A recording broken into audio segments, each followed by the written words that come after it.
Hello and welcome to Premier Perspectives' fourth episode. Now we are going to be talking about Match Week 11. A Match Week 11 preview for here. We have 9 games.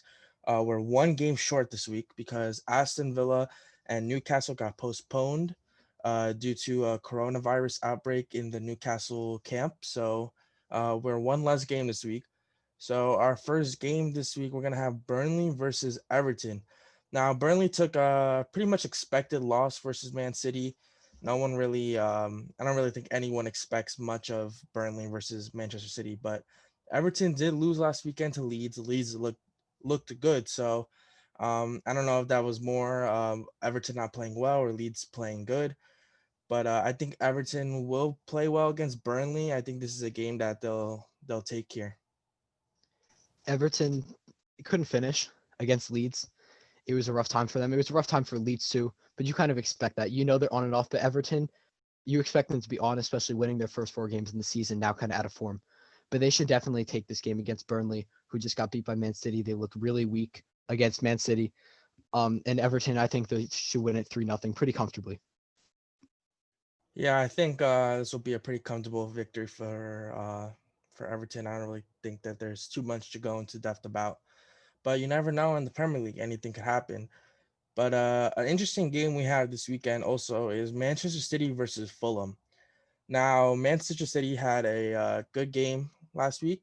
Um, they were able to play well against a Burnley team that doesn't really do much most days anyway. But Fulham had a good performance last weekend, something that we haven't really seen so far. Fulham beat Leicester on Monday 2-1, and energy from Fulham was high. They had a good game. I expect City to still win, but I think Fulham could give a real challenge here. Yeah, I mean, Fulham looked the energy they brought against Leicester, who is a high energy team themselves, with players like Jamie Vardy or Tillemans in the midfield. They brought the energy and they created so many chances against them.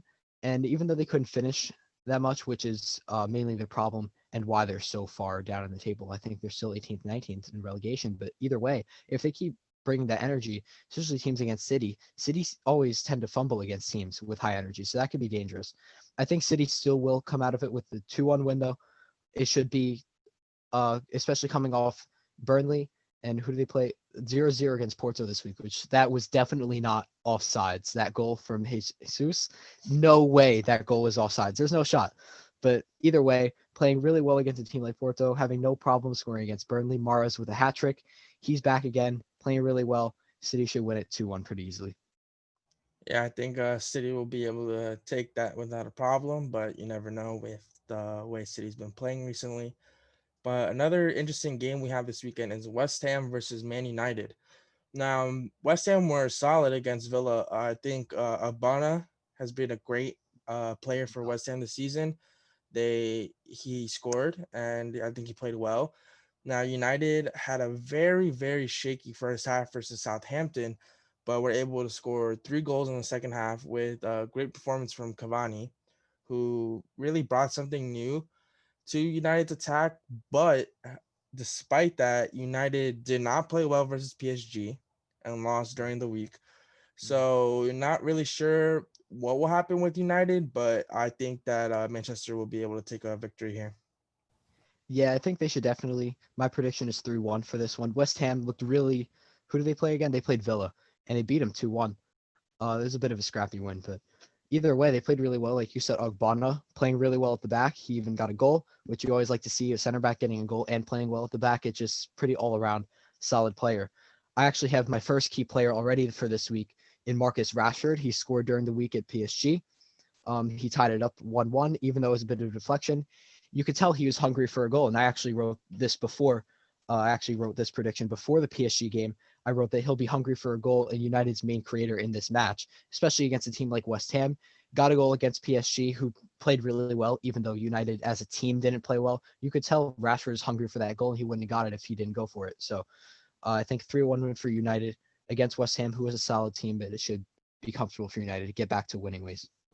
Yeah, I think it could be a good chance for United to implement some consistency. They've been playing well in the Premier League, so I think this is a game that it would be a good opportunity for them to show that they're able to take full advantage of a team like West Ham and bring themselves up in the table.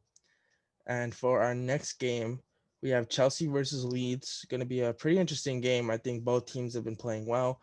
Chelsea drew 0-0 to Tottenham, but they look to be the more attacking team. I think Chelsea could be probably a little bit disappointed that they didn't win that game, Definitely. but Tottenham's a good team, so it's understandable. Leeds, however, did beat Everton 1-0 with a very solid performance. They actually seem to have gotten it together at the back. They didn't concede today, which has been somewhat of an issue for Leeds, is letting in goals, but they played well against Everton. I think Leeds will come out strong. I think that they'll definitely be looking to press. I feel like, as we've seen so far, Leeds are not really afraid. You see a lot of times with smaller clubs when they come up, they play really defensive against the big teams, but Leeds seem to have no issue with just being themselves and playing their style of football. So I think Leeds will give Chelsea a challenge. I personally think Chelsea will be able to win the game, but I think that Leeds will definitely put a good fight in. Yeah, Leeds, like you said, they'll put up a great fight, like they have against other teams, tying City, who should have won that game against them. But either way, um, as Javi said, I think Leeds are definitely going to come out swinging early. I think they'll score early, and I actually think Chelsea will score in the last 20 minutes. I think the game will end about 1-1 because Chelsea always seem to get one back. Someone like Tammy Abraham always seems to be able to step up. Played really well at the week. Kovac has played really well at the week. Giroud hasn't played well in the Prem when he gets his chance, but I mean, he hasn't played well as like starting. They're not going to start him, but against Sevilla, 4 goals against Sevilla, perfect hat trick, and another one for good measure, tore him apart. Absolutely tore Sevilla apart. It, Definitely. it was an amazing performance for him. He's an amazing striker. But he doesn't fit in that quick dynamic team of that Chelsea usually likes to play, which is why we usually see Tammy Abraham there. But I think Chelsea, they should win. I think don't be surprised to see a 1-1 draw in it, but maybe bring on Giroud late. That's definitely something to look at, especially considering that performance he had. You don't just go out of form after one of those. Yeah, I think Drew could have a big performance off the bench. Rumors are right now talking about whether he's gonna stay at the club. I think if he keeps performing the way that he is, I don't see how a coach could sell him. Um, with the performance like that, maybe Lampard even considers starting him against Leeds. You never know. I mean, 4 goals is 4 goals, so Yeah. Oh, it yeah. could. But on the other hand, when looking at Leeds, someone who I've liked how they've played so far and who I have as my first key player is Rafinha, Brazilian winger who came over from League One this year to Leeds. Had a little bit of a slow transition getting into the team, but ever since he's got in there, he looks like he deserves that spot, playing on the right wing. He's dangerous. He shows that he's not really afraid of the challenge of coming to the Premier League, and I really think that Rafinha could put in a good performance against a Chelsea squad. But I totally, yeah, yeah, totally go agree with ahead, that. go ahead. No, that's all I really had to say. I was just Yeah, I saying. think Rafinha's been good. I think Leeds have good attacking wise. I think with their wingers of Jack Harrison and Rafinha with Patrick Bamford up top, I think Leeds could definitely put in a challenge towards Chelsea. But speaking of a challenge, we're seeing West Brom coming off their first win against Sheffield, and this week they play against Crystal Palace. They look solid against Sheffield, but then again, Sheffield really isn't that great of a club. They've been in pretty poor form. I read that this was the worst start to a Premier League season ever. Yeah, Any club, one that's for one Sheffield. point in 10 One matches. point in 10 matches, no wins. Um, yeah, so Palace lost 2-0 to Newcastle. It was a good game, though. Palace hung in there up until the end where Newcastle got 2 quick goals. So that's unfortunate for Palace, but I think that they'll be able to take this victory against West Brom. West Brom may be coming in with momentum. We never know, but I think Crystal Palace will be able to take this one. Yeah, I totally think so too. Crystal Palace have proven that they can be on a high level. I'm pretty sure, didn't they beat United 3-1 earlier in the season? I have my second key player of the week in Wilfred Zaha. I'm pretty sure he was out for a little bit. I'm pretty sure he tested positive for COVID or something, but I could be wrong. But so far, still either way, 5 goals, 2 assists this season. He's Palace's main man, who they're going to look to. I think he'll score twice and lead them to a 2-1 victory. And I think that's pretty safe to say that he'll be able to turn up in this one. He'll want to get back to scoring. Hadn't scored in a little. He'll want to get back up there and get not to the race. I don't think he'll get in the golden goal race, but he'll still be hungry for it. Definitely Palace, that's their identity. When they choose to play well, that Zaha is their identity, especially their attacking identity. Going forward, other than that, there's nobody else who can go forward and push play the way he can. So I think they'll come out of it, and Zaha will lead them to it. Yeah, I think Zaha is definitely always going to be their main attacking threat. And Zaha's been in a weird place these last years. It seems like he doesn't want to be at Crystal Palace, but the club doesn't want to sell him. I think that this year might be the opportunity for Zaha to implement himself as a very solid player. I mean, we already know what he's capable of, but I feel like if he has a really good season, his value will go up, and he might be able to move to a bigger club in England or possibly to another country. But you never know with Zaha, and we'll see if he's able to stay consistent and what he can do for Crystal Palace. I also agree. I think Crystal Palace will be able to win this game. And talking about goal scoring form, Leicester's been in a weird one recently. In our next game, we have Sheffield versus Leicester.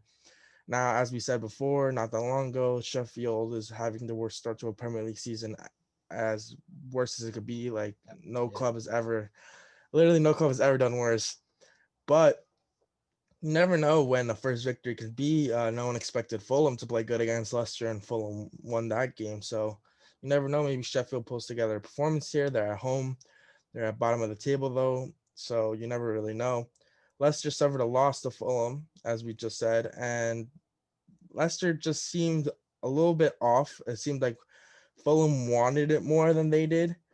But I think that Leicester will be able to bounce back from this and take a big victory. I have as my key player, as I think I did last weekend, Jamie Vardy. I think that Jamie Vardy will be looking to bounce back into goal scoring form, especially after last week's defeat. And I think that against the Sheffield team that's been pretty bad this year, that Jamie Vardy may be able to take advantage and score some goals this weekend. I think for sure he'll be able to score some goals, either one or two, maybe even get his hat trick, get back to goal scoring form. We know he can do it. He's done it before, but we just want to see him do it again. He's gotten off, like you said, a bit of a weird start as in the team as a whole, who have been struggling lately. I mean, they lost to Fulham 2-1. Just today, they lost to the team. I forget what they're called, but they're currently seventh or eighth in the Ukrainian league, and they lost 1-0 to them. So they got shut out by him. So it's been, I don't know, that's something to look at going into another bad team that they should be able to beat. But you never know. Leicester, last 2 games, they've had opportunities to beat teams that they should be able to beat. It's really important for Leicester to win this game. If not, that could just keep going downhill. And we don't want to see that. We know Leicester can play really well. They were at one point sat top of the table. Um, Not just a couple seasons ago. I mean, like this season, sat top of the table on points towards the beginning. So hopefully they can pull it together and win the game pretty comfortably. Yeah, Leicester missed a big opportunity to go to second place last week with losing to Fulham, but they're still in fourth. They're still a good team under a good manager, so I think that they'll be able to win this game. And speaking of form, now someone who's been in a bit of a questionable form these last couple of games, mostly due to injuries, is Liverpool.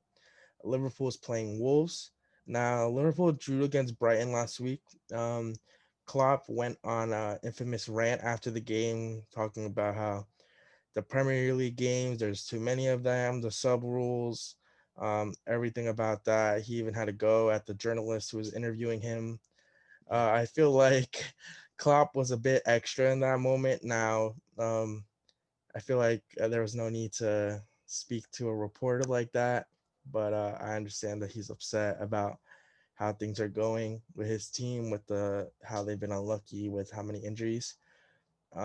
Maybe the injuries are now really starting to have effect. They lost to Atalanta last week. They drew against Brighton, but they won against Ajax. So I guess they're putting themselves more. It was a 1-0 victory, I believe, over Ajax. So not too much of a convincing performance.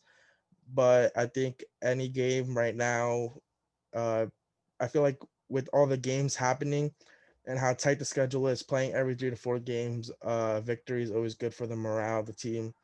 Wolves have really played a good game against Arsenal. They looked good, but then again, Arsenal hasn't been the best. Wolves are missing their striker Raul after that nasty head collision. He has a fractured skull. Wishing the best Yeah. for him, but I think Liverpool will be able to clinch a victory here. Yeah, I totally agree with that. I mean, and that Raul Jimenez and David Luiz, that was absolutely nasty. I mean, it was reckless from Luiz for sure, but um, I mean, I obviously wasn't intending on doing that. And you see, he was obviously going in for the header, but it was a little much. But either way, it was terrible. And glad he was able to come out of it. I know, not glad he was able to come out with a fractured skull, even though that's bad in itself, but that he was able to be stable and undergo successful surgery and medical procedure and all that. So you hate to see things like that. But as for the Liverpool Wolves game, I think Liverpool will be able to win the game. Just probably it'll be a close one. But Raul Jimenez, they're definitely going to feel that. But I think that'll give the chance for a player like Podence to step up because he's been playing really well. I'm pretty sure he got the goal against Arsenal. Yeah, he did. Yeah, it turned out to be the winning goal. I'm pretty sure he's the one who scored against City as well. So, I mean, he's been playing really well, and he's a really high energy player. And with a defense in Liverpool that's a little shaky right now, and the team that's kind of struggling for an identity amongst all the injuries, which totally understandable, is really unfortunate. But either way, they don't really have it together. A player like Podence that's high energy could tear them apart. So I don't think you'll be able to see it. Klopp's management should be able to get them through this one, but Liverpool should be able to get the win. Going into the next game, we have Brighton Southampton. Brighton they played well against Liverpool. 1-1. Liverpool had chances to win. It was 1-1, right? Yeah, it was 1-1. Yeah. They played well against Liverpool. They had their chances, but they had this time they should have Lamptey back this week. So they're not going to feel that loss. Having Lamptey against Liverpool honestly might have been the difference. I think both teams are lucky to get out of that one. I'd say that's fair to say, especially Brighton missing the penalty. That's been the issue with these smaller clubs. They just can't finish, and that's why they're not higher. That's proved to be the big issue this year. They've showed glimpses of good play, but they've just been inconsistent overall. There was that one game, the one where Lamptey played really well, and he was amazing that game, and the team played really well around him, but overall they weren't able to get it together. Southampton, they've been really great so far. They're in sixth right now. They were top of the table before, lost to United off that James Ward-Prowse free kick, their second goal, which was absolutely beautiful. And you hate to see them give it up against United, but I don't think anybody was going to stop United last week. They were just gonna push through until they got 3 points out of that game. I think they'll be able to bounce back though. Southampton will be able to win it against Brighton, even though they lost against United, blew the 2-0 lead. They still played really solid. Yeah, it was basically a tale of two halves for Southampton. Very solid first half performance, but struggled in the second. However, against Brighton, who has been inconsistent, I think Southampton will be able to take the victory away from home. And now moving on to our match of the week, we have Tottenham versus Arsenal in the North London Derby. Uh, Tottenham played Chelsea to 0-0 draw, as we mentioned earlier. Mourinho pretty much played defensively as he usually does. But out of both teams last week, I think Tottenham would be more happy to take away a draw. They're still top of the league, which is good for them. And they'll feel fairly confident going into the game versus a pretty poor Arsenal side. Yeah, I definitely agree with that. I mean, Mourinho knew that Lampard was going to come out swinging in that game, and he was right. They definitely did. And Chelsea had their chances to put away. They scored that offsides goal, definitely offsides, but just offsides from Werner. But Chelsea played really well. Tottenham played really well defensively. They proved that they can be solid defensively. In that City game against Tottenham, Tottenham won 2-0. No doubt Tottenham were the better team there, but they seemed a little shaky defensively at some points. If City was able to finish, if they had played Chelsea like they did against City, they would have lost against Chelsea for sure, no doubt, because their defense looked open. But now that they had it together, defense looked solid, never really questioned Tottenham. Sometimes I thought they could have gone forward a little more, but I guess that's Mourinho's thing. It's all up to the manager at that point. Yeah, I would say that's up to the manager.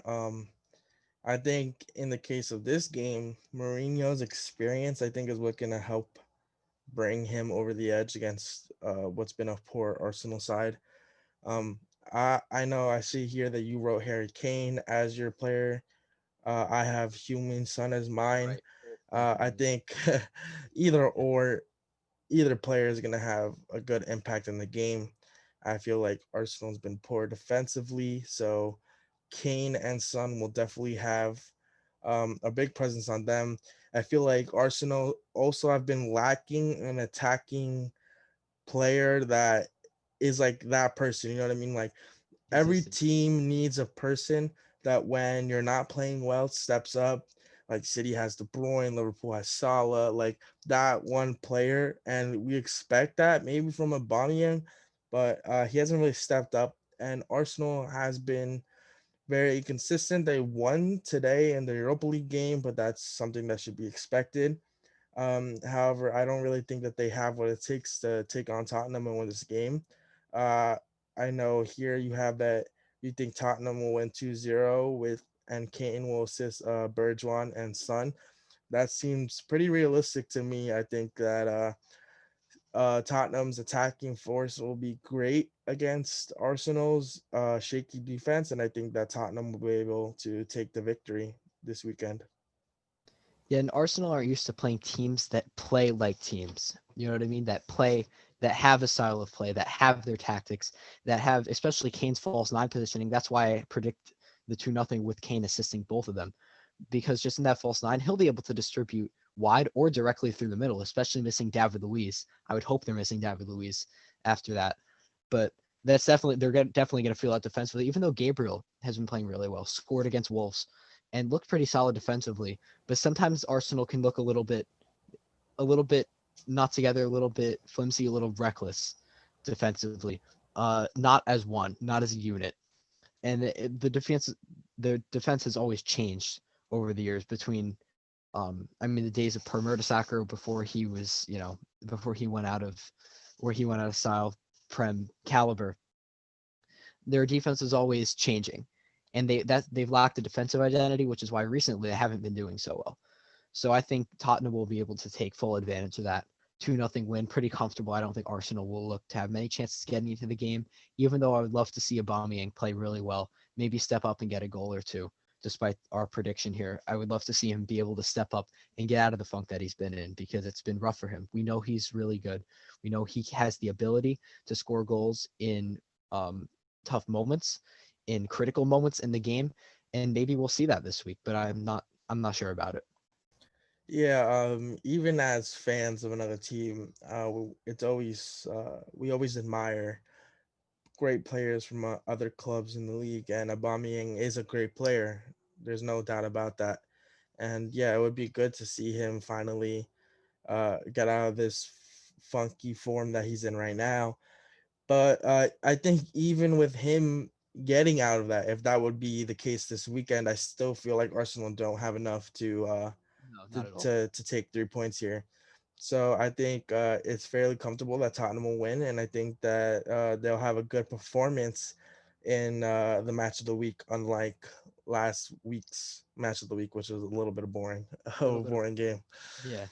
But yeah, I think they'll wrap it up there. I think Tottenham will stay number one in the league with a victory here, and yeah, Tottenham Arsenal play Saturday.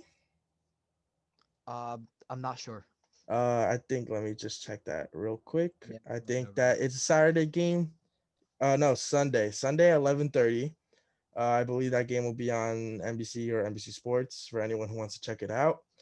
And yeah, that's match week 11 pretty much wrapped up there.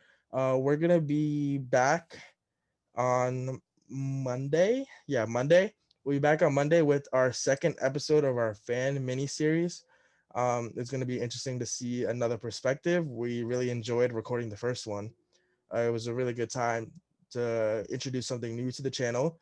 And yeah, we're going to have that with you guys on Monday. And we want to say once again, as we do at the end of every video, thank you for all the support so far. We're almost at 60 subscribers, 160 followers on our Instagram account, Just about. and over 500 views so far in our first 4 videos. So we want to say thank you to anyone who's been watching so far. And yeah, that wraps it up from here at Premier Perspective. And we'll see you guys soon. Take care.